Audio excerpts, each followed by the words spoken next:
Hello there, I am glad you can join us today. I am going to get to the story in a short while, but before that, please subscribe to the channel and like the video. It really helps me a lot, so I would appreciate it if you can do that for me. Alright then, let us begin this story. Georgia Plummer walked into the lobby of the 4-story building, across the marble tile floors, past the polished limestone walls, and to the stainless steel doors to the elevators. She didn't bother to stop at the information desk. She had instructions that told her that the office of Smith, Brown and Wilmot, Attorneys at Law, LLP, was on the 4th floor.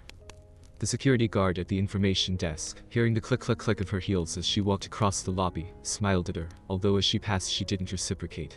That didn't really bother him, he just appreciated the fine figure she cut anyway. She was a dirty blonde with light brown eyes. He estimated her height as about 5'4", with shapely legs showing beneath the bottom of her skirt, enhanced by the heels of her shoes. The heels also lifted her derriere, tightening it, which, along with the underlying pantyhose, gave her one of those almost perfectly heart-shaped asses. Damn, he liked a tight peach. She was well endowed in the melon department as well, but the guard was cognizant that women have long known magnificent and deceitful ways for adjusting their apparent melon size to their needs of the moment. He thought that she was between a 34 and 36, residing in perhaps a C-cup. Her age, he guessed, was mid-30s. She was, in fact, 42 years old. It took all of 30 seconds, from the time that she entered the foyer until she disappeared into the elevator. When the elevator had delivered her to her destination, she exited and found herself facing the SB&W lobby.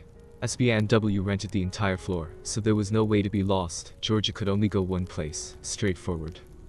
She passed through the glass doors with the SB&W logo embossed on it, treading on a sumptuous gray carpet, plush by commercial standards. She walked up to the reception desk. The light blue-colored walls were no doubt intended to warm the atmosphere. "May I help you?" asked a young woman sitting behind the desk, looking up at Georgia through her fashionably small ovoid-shaped glasses. "Please. I am looking for," Georgia looked at the piece of paper in her hand, "Anne Wilmot. I have an appointment."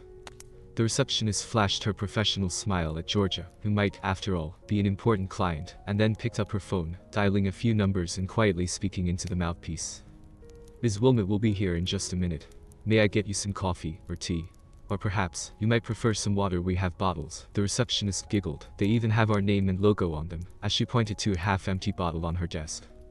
"Actually," Georgia replied, "water would be great," as she sat down in one of the plush burgundy overstuffed chairs in the waiting area. The young woman handed her a bottle.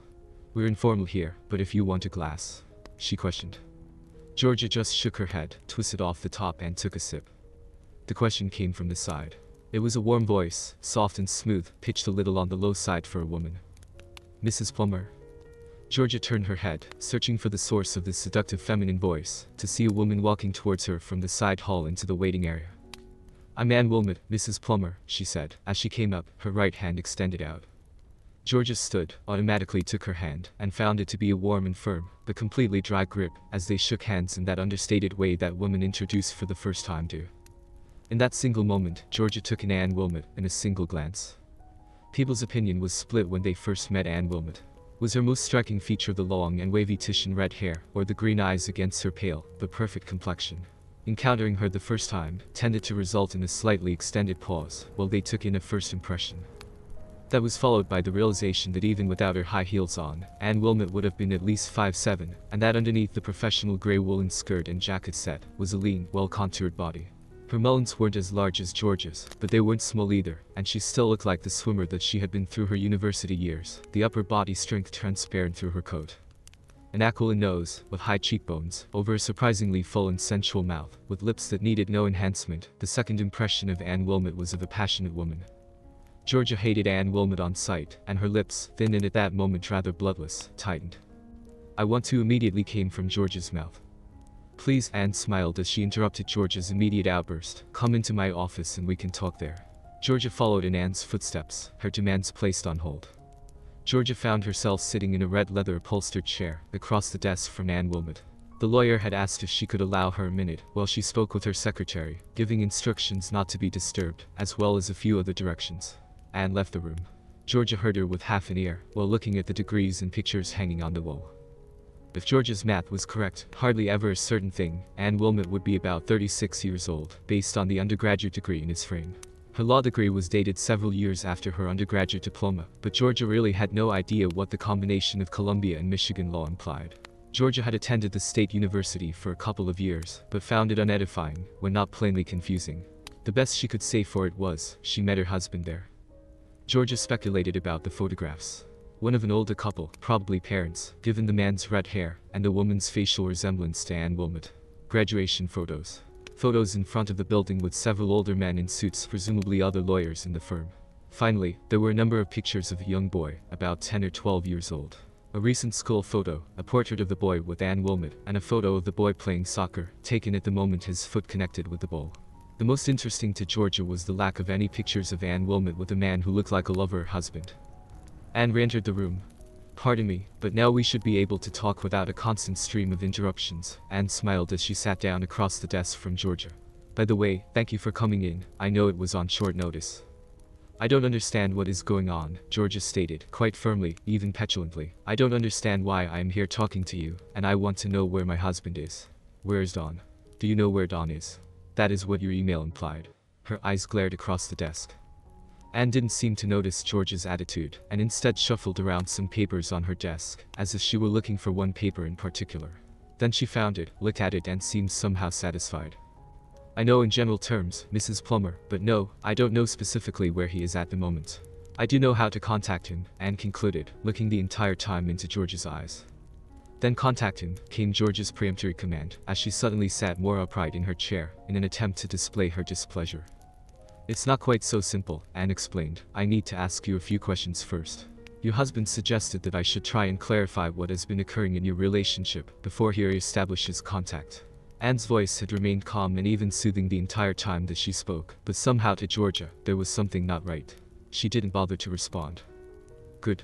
Now, as I understand it, Mrs. Plummer, you moved out of the house that you shared with Donald for the past 10 years, along with your younger daughter." Anne glanced down at the page in her hand. About a year ago. "Your older daughter," she looked again, as if to refresh her memory, "Samantha, who would have been a sophomore in college, was living on campus, and consequently didn't accompany you. Is that all correct?" "Yes. Donald and I had been having some marital disagreements, and I thought that a period of separation would be good for both of us to cool off and clear our heads." Georgia smiled as she responded. "So I moved into an apartment not far from where my parents live, about 50 miles from here, in Greensville." Anne nodded as if in agreement, although it was just acknowledging that she understood what Georgia had said. She went on to her next question. "And, as I understand it, this was not a legal separation. Don paid for your apartment, continued to pay for your car and insurance. You and your daughter remained on his medical insurance, and he also paid you an amount of money for Elle's expenses." Anne looked very serious as she asked these questions. After all, not every husband would be so scrupulous looking after a wife's well-being, who wasn't living with him. "That's all true, but I continued to work as well. I'm employed by an insurance company, and I was able to transfer to our Greensville office," Georgia admitted, "and it wasn't like Don couldn't afford it. You know, he owns his business, and makes oodles of money." Georgia unconsciously glanced down at the designer dress, the Gucci handbag, and Prada shoes she was wearing, evidence of both Donald's ability to make money, as well as his largesse towards his wife, and her rather expensive habits of dress. Anne looked at Georgia with the appraising eye of a woman who knows just how much the outfit and accessories would cost. Not that Anne's apparel had carried a lesser price tag, but she had earned every penny of it herself. "I'll take your word for it," Anne replied, after a short hesitation, "and, correct me if I'm wrong, but you moved back here and into your home with Donald some 4 months ago." "Yes.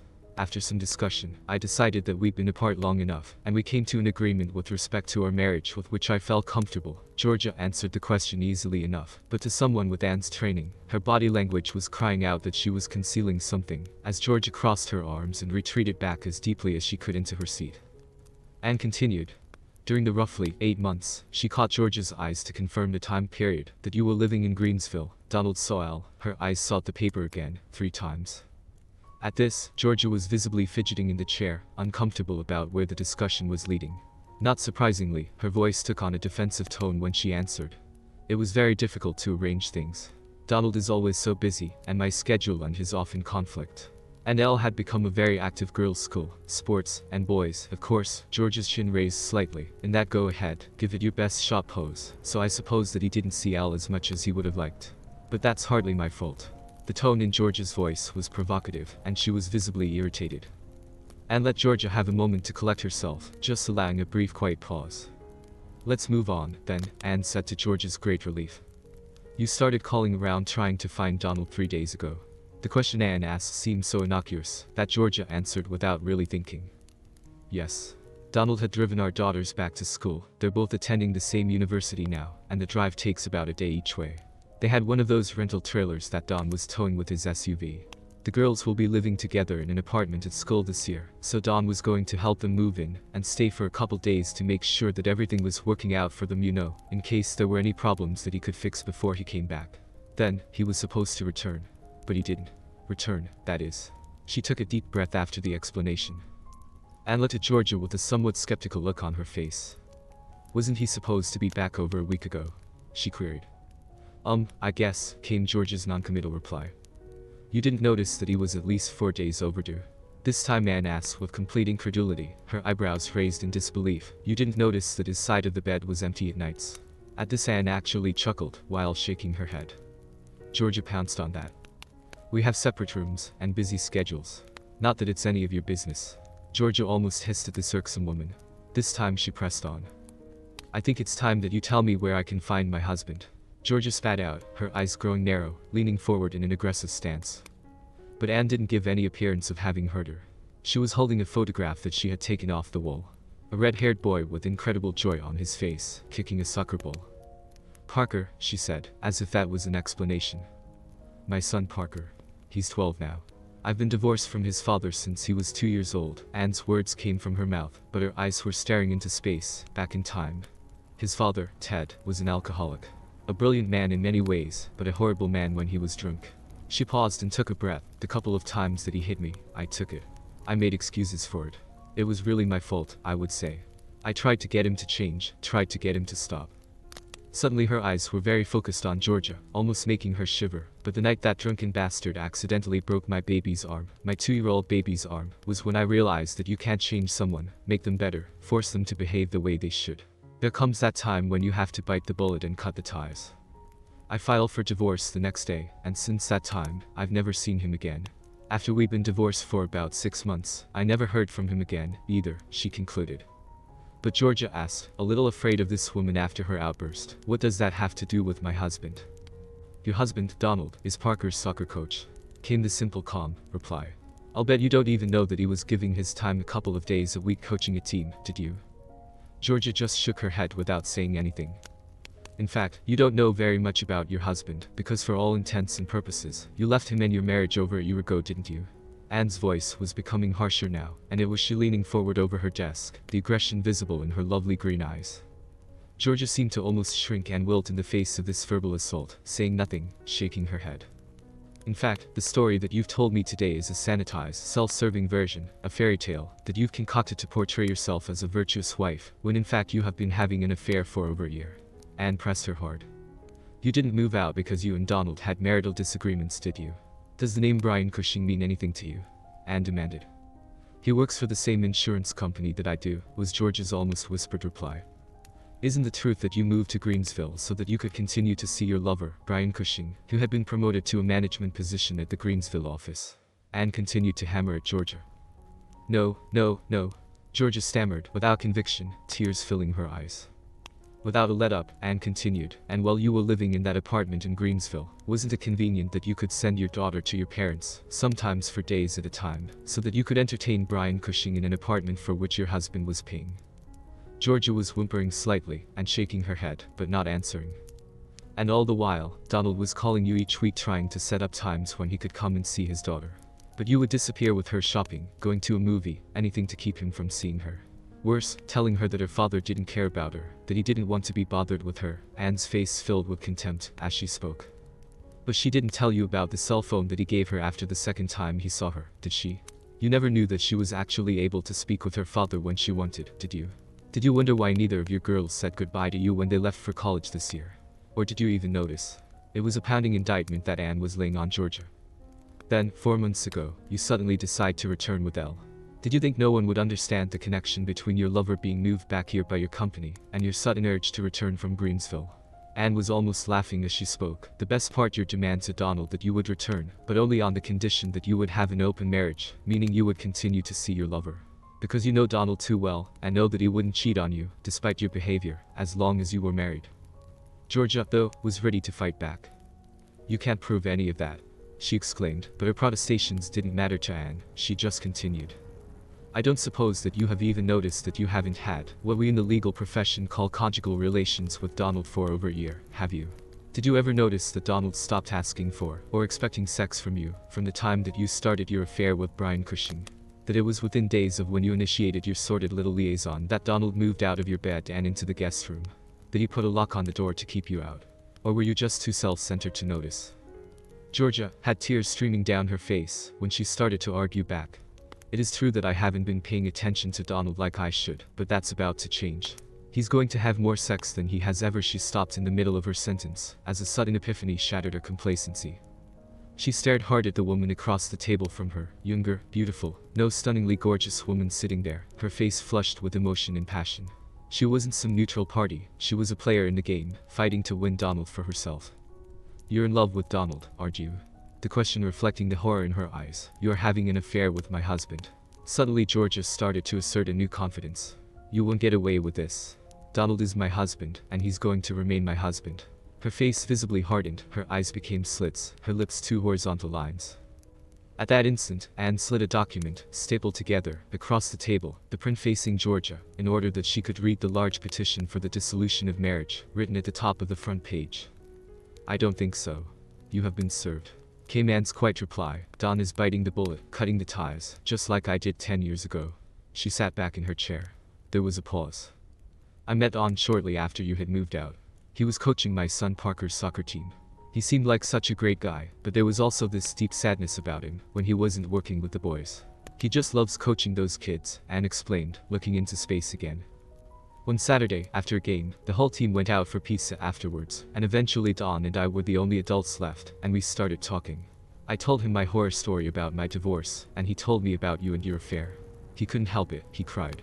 I think that I may have first fallen for him right then, a man who could love so deeply, be so hurt, and still struggle on each day. Even finding a place in his heart to be there for other people's children. Her face had a sudden pensive look. But then, Anne returned to the matter at hand. Her hand reached to the papers, and pointed out the stated cause. Irreconcilable differences. Donald, she said, is citing irreconcilable differences, rather than adultery, as the cause. He is offering you a very generous settlement, more than I would have recommended, given the circumstances. Obviously, child custody isn't an issue, since both of your daughters are now legal adults. That's why Donald waited until now to file. He wouldn't get off this easy, declared a now outraged Georgia. He can't prove a thing, and I'll counter-sue based on your affair. If he wants this divorce, I'll take him to the cleaners. And as for you, I suspect that your relationship with Donald will raise some eyebrows when you try to explain how you can represent someone with whom you are having an ongoing love affair. Georgia had a triumphant look in her eyes, as she struck back at this arrogant woman. Hearing that, Anne laughed. I'm not Donald's attorney. My practice is entirely corporate law. Donald just asked me if I would care to be the one who served you with your divorce papers, was her reply, the glint in her eyes mocking the soon-to-be ex-wife across the desk. When you get back home, you'll find the door to Donald's room will be unlocked, and it will be empty of his personal effects, the look of triumph now on Anne's face. And just for your information, yes, I love Donald deeply, but we've never had sex together. Not because of me, I've been willing. No, more I've wanted him for some time, but because Donald is too honorable and honest to betray his vows, regardless of how you've treated them. He refuses to make love to me until you're at least legally separated, she stated as she sat back in her chair, looking exhausted from her efforts.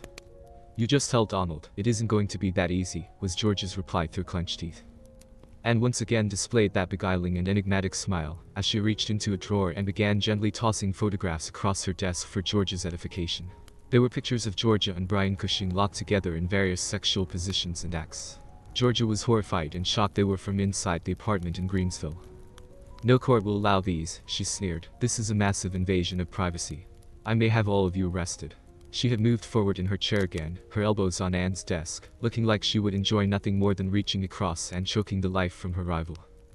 Ah, Anne answered softly. Did you think that Don would pay for your apartment, your little private love nest for you and your lover, out of the goodness of his heart?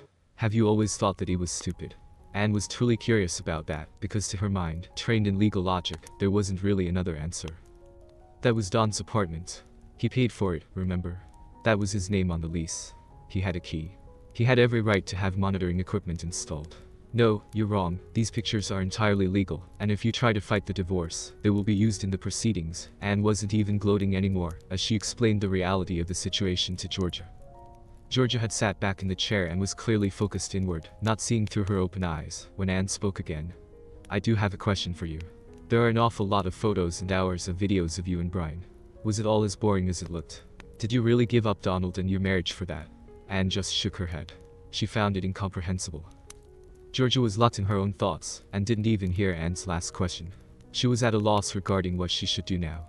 Brian had dumped her the week before, claiming his wife had put her foot down. So much for his promises that he would leave his wife. At some level, Georgia knew that the real reason for his callous and cavalier attitude was that he had seduced one of the younger women at the office. She even thought that she knew who, the bitch who was dressing up a bit these days, and who seemed to look at her with contempt as she passed. What Georgia didn't know about were the photos that Brian's wife had received from an anonymous source. Don wouldn't have approved sending the photos, but Anne thought that it added a certain symmetry to the situation. In truth, Georgia had never considered that she wouldn't be able to return to Donald and restore her marriage. But that vanity had just been swept from her imagination. What would she do now? The voice in her head had no answer. Slowly Georgia lifted herself from the chair and began to walk towards the door. Anne silently rose as well, and retrieving the documents from her desk, handed them to Georgia before she left. Oh, by the way, Anne stopped to say, Donald is at one of the soccer fields around town with the team. The boys are playing for the championship of their division today. But I still don't think he wants to talk you. Dazed, Georgia didn't remember leaving the building, but the security guard was shocked. He could hardly believe that the woman who could barely walk out of the building was the same fox who had entered less than an hour earlier. She appeared to have shrunk, to have collapsed inside herself. Where there had been drive, there was now despair, the confidence was now humbled. She was a different woman, and her expensive clothes, her tastefully applied makeup, nothing could hide the change. Driving home in her black Mercedes was one of Anne's pleasures in life. It fit in with the expectation of what a high-powered attorney should drive, but more important to her was the feeling of control that she had as she would speed down the road. That need to feel in control was one of the gifts from her ex-husband. That and the 2 dental implants where he knocked out 2 teeth. They looked completely natural, the color matched her other teeth perfectly, which they damn well should add almost $2,000 apiece. Way better than a bridge. But today, her mind was on other things as she returned to her home. Another result of her disastrous marriage was that she didn't trust men. For 10 years, well, 9 years, anyway, Anne had been completely uninterested, despite the many men who made it clear that they would be available if she were in the game. That was until she met Donald Plummer. She had indeed met Donald when he was coaching her son's soccer team. He was a little older than she would have normally considered eligible, at least for her. At 43, he was 7 years older than she. He was handsome, and still physically fit, and one of the things that Anne noticed while watching her son's practices and games was that there was never a woman waiting for him when he finished coaching. Never. Not even when the teams would go out for lunch or dinner after games, when most of the coaches' wives would show up at least part of the time. He wore a simple wedding band, but that might be camouflage. It was also an anomaly that he didn't himself have a son playing. With other men, the combination of no wife around and no son playing might have raised other questions. But, as soon as she inquired of some of the other soccer moms, she heard the short version of his story. Married, but with wife living in Greensville. The separation, job-related. At least that was the story. What impressed her most about Don was his character. He was kind and generous to the boys, even those whose skills were not completely up to par with their contemporaries. He was unfailingly polite to everyone, even the refs. And to Anne's complete surprise and admiration, he never hit on her, something that she was accustomed to from almost every man, 15-year-old Romeos to 75-year-old Lotharios. He treated her in a friendly manner, as an intelligent person, but without the pressure of any sexual innuendo or expectations. That was before their mutual confessions after the pizza dinner. As she trembled recounting her tale of woe from her first marriage, Don covered her hand with his, gently patting it, just a simple gesture of comfort.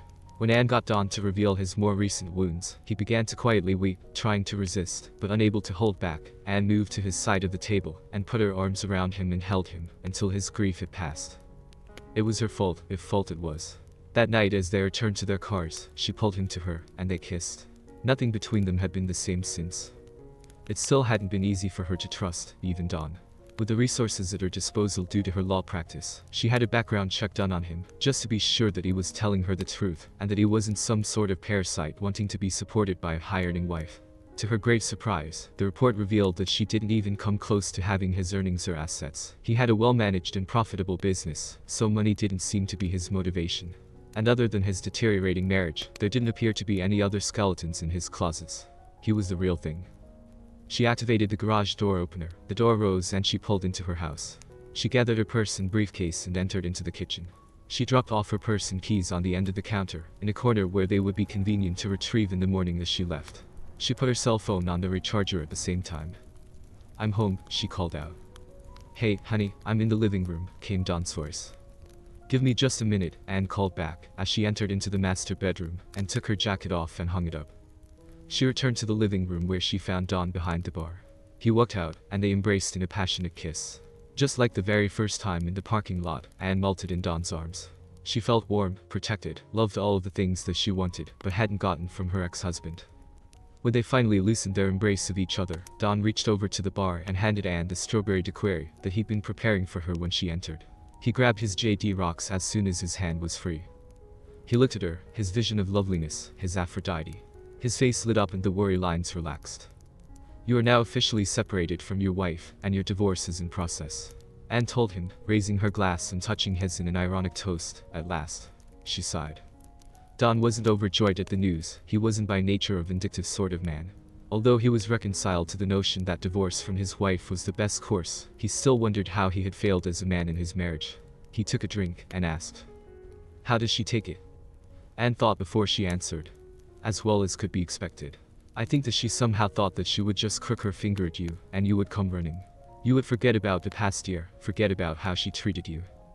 "The girls?" she asked. "I called them a couple of hours ago. They weren't terribly surprised," came his reply. Dawn stepped forward and hugged Anne again, but at least this time he was smiling. "Well, it's time for us to get on with our lives. What did you plan for tonight?" he gently inquired, while hugging his Anne. "Parker is staying over at Jen's place with his buddy Mark tonight. The house is ours." She giggled a little.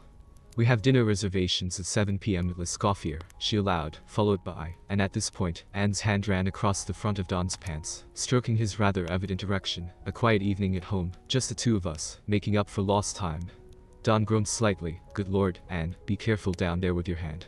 It's been more than a year since my friend last visited a woman. I'm afraid that I'm going to disappoint you, because I'm not sure how long I can last." Anne looked at Dawn with a loving look in her eyes, and reached up, put her arms around his neck and kissed him again. "Baby, it's been 10 years for me since the last time anything masculine has taken care of me between my legs, so you've got your work cut out for you," was Anne's response. "Your gynecologist," he teased. "She's a woman, mister. Now that you are officially free and I'm finally getting my shot at you, let me put it this way, I doubt you're going to be walking in the morning," she claimed, with that look of lust in her eyes. "Don't worry about getting off too quickly the first time. I'll keep you hard all night." "Good thing I'm the boss then. I'll declare tomorrow a personal holiday," was Dawn's wistful reply. They kissed again, before leaving for dinner. Don't you just love happy endings? That's it for today's video, my dear listeners. Thank you for hanging out with us today. Don't forget to like and subscribe before you leave, and I'll see you next time.